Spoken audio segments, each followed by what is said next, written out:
Hello, everyone.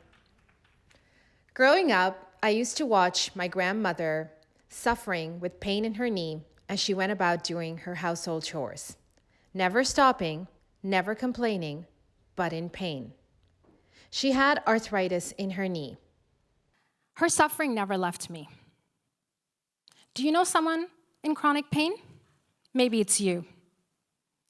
If you're a female, you have a 1 in 4 chances of getting osteoarthritis, which is the most common form of arthritis. If you're active and have a knee injury, or if you're diabetic or you're overweight, you have a higher odds of getting arthritis. In fact, most people in this room will be impacted one way or another by this disease. Either you or someone close to you will get it.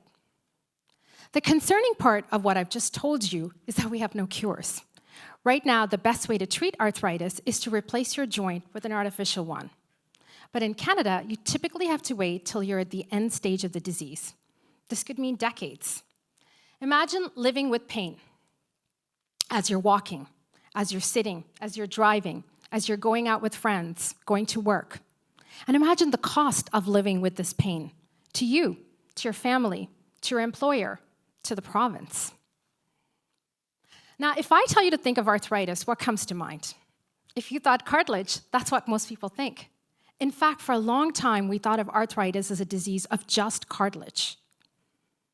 My lab and others now recognize that arthritis is way more complex. It involves many different cell types.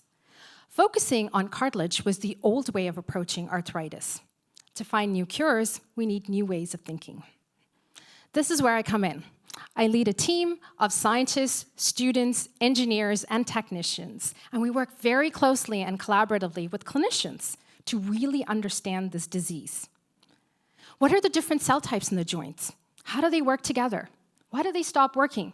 We ask all kinds of questions to figure out what's wrong and to get ideas of how to fix them. We use this knowledge to develop new and exciting therapies. One of these therapies I'm going to talk to you about is called cell therapy. Cell therapy harnesses the power of the body cells to repair and regenerate itself. Think of your nails, or your skin, or your blood. If you get a cut or your nail breaks, it heals. But the cells in your joints have lost this capacity.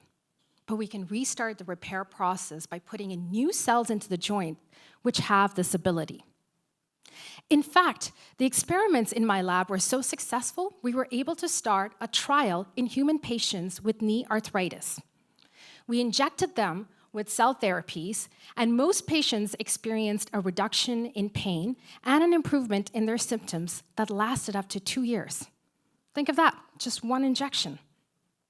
I'm now trying to move this research into the next phase of clinical trials where we can treat a larger number of patients and see if the effect is still working.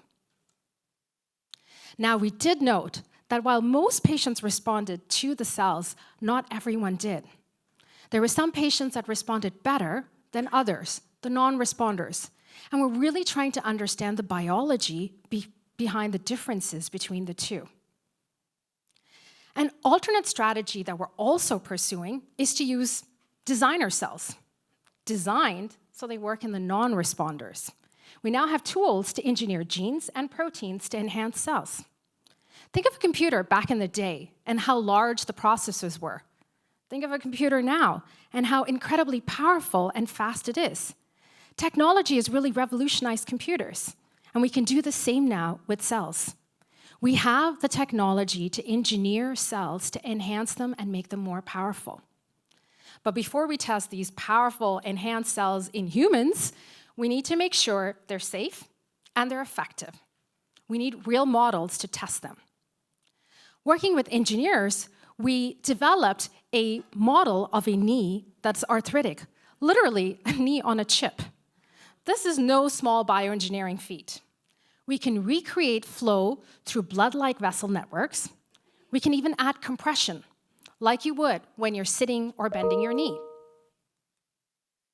We can add these and other stressors to mimic arthritis, and we can test our designer cells, our cell therapies, and in fact, all kinds of therapies in this model of a knee on a chip. I've told you about new ways of thinking, new therapies, and new technologies. I'm confident that with all of these scientific advances, we can finally crack the complexity of a disease like arthritis, so that people like my grandmother, people in this room, people in your family, your children, your grandchildren will suffer less. Thank you.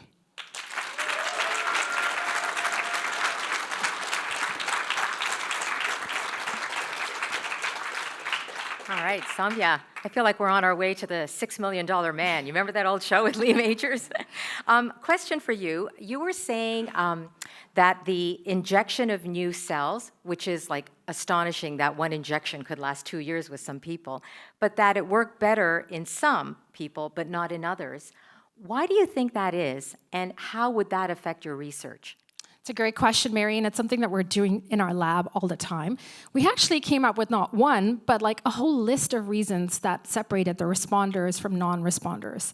And like all good scientists, we now need to test this in more patients to prove that our theory is working, right? So we're doing larger clinical trials. And in fact, we've just got a new center for orthobiologics, which will help us move our research into clinical trials. So we're very excited about that opportunity. But top of that list was the quality of the cells. We found that patients, especially the older patients, their cells were just not that fit. So we've come up with lots of different solutions to engineer the cells to make them fitter. And we think if we can do that, we can really level the playing field and help with the arthritis. Excellent. All right, thanks very much. Another round of applause.